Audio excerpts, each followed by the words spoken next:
welcome to the second episode of AGO's book list. In the first episode, we looked at the timeless classic, The Time Machine, published in the year 1895.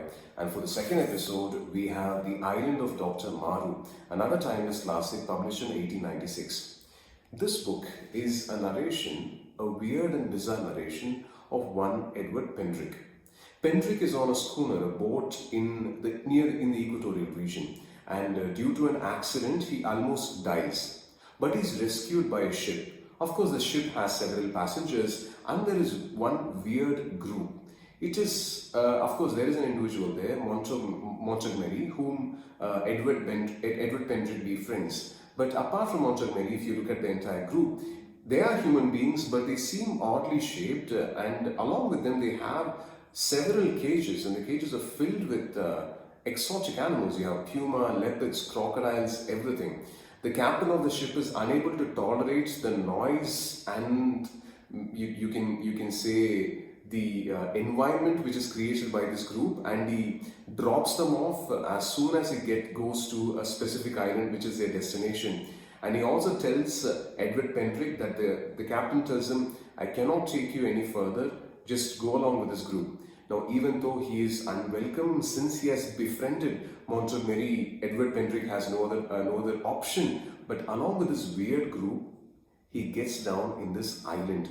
Now, he is an unwelcome visitor, but Montgomery tries to be more hospitable, and he tells him that this island is more or less controlled by Dr. Moreau. Pendrick is not able to really place his name in his mind, but he stays there. As time goes on, he's disturbed by the cries of a puma, and the cries of the puma, this animal puma, is not out of anger and aggression, but it's a cry of pain. And with every passing hour, with every single day, the pain becomes more and more or less severe, and he tries to escape from this island. Once he's convinced that Dr. Moreau might be experimenting on human beings, because when he takes a stroll across the island, he looks at very bizarre creatures. They look like humans, but they're technically not. So he is convinced Moreau is playing with humans. But in a very interesting episode, Dr. Moreau he shows himself, he reveals himself. He confronts Edward Pendrick and tells him he's not experimenting on human beings, rather he's doing it on animals. Well, you ask Dr. Moreau, why does he perform these not technically experiments, what is he trying to do with these animals? He says he's trying to really change animals into human beings, whether it is possible to instill a greater level of intelligence. Now, what happens? Does Dr. Moreau really succeed in his quest? What are the associated problems and what are the associated horrors? That is the novel. Now, there are 4 aspects I'd like to discuss. Reading the novel itself gives you the sense of a thriller. It has the elements of horror and thriller. So just for the literature and for the emotions associated with that, you need to read this. That's point 1. Now let's look at several themes and aspects. Now, the reason why individuals like Dr. Moreau actually evolve and exist is the reason why science will always need to get paired up with ethics. Because a mad pursuit of science might actually make a human being emotionally irrelevant or emotionally insensitive to pain and all the principles of morality and ethics.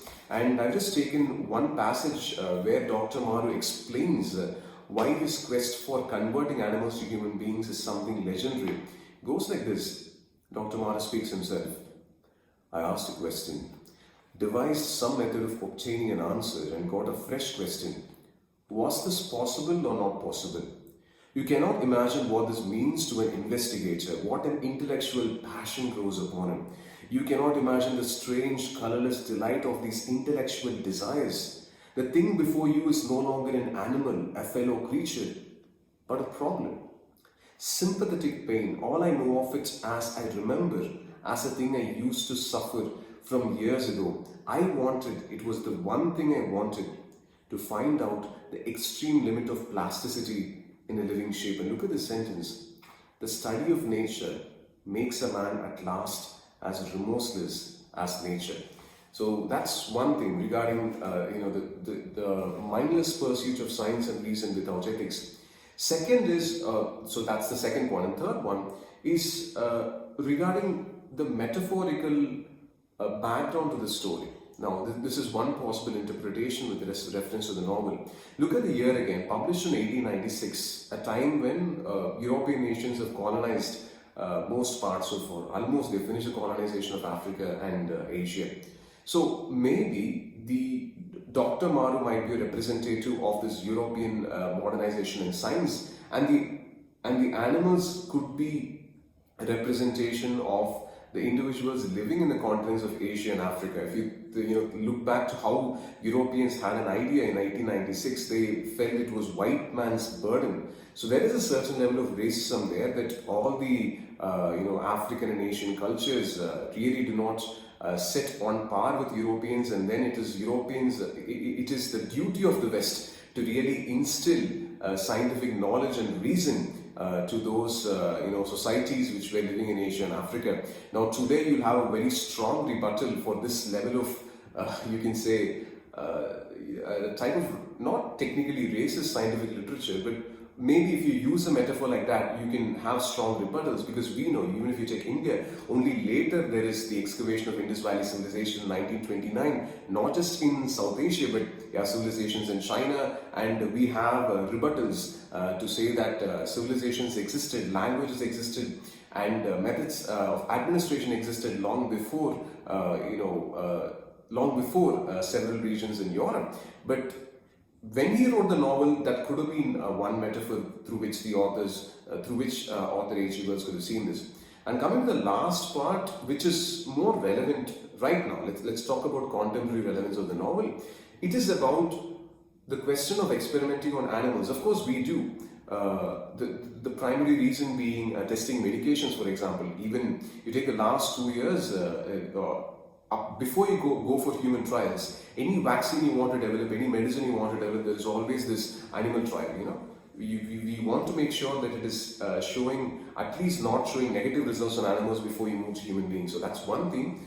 And the second theme is how far are human beings meddling with themselves? Because the theme of designer babies is not too far, or it's not very far from today. We're already on the path of we've already genetically modified organisms. So the question of how far can we go should also be taken into account. So that's it for now. Meet you with the third episode very, very soon. Enjoy this thriller/horror. Bye.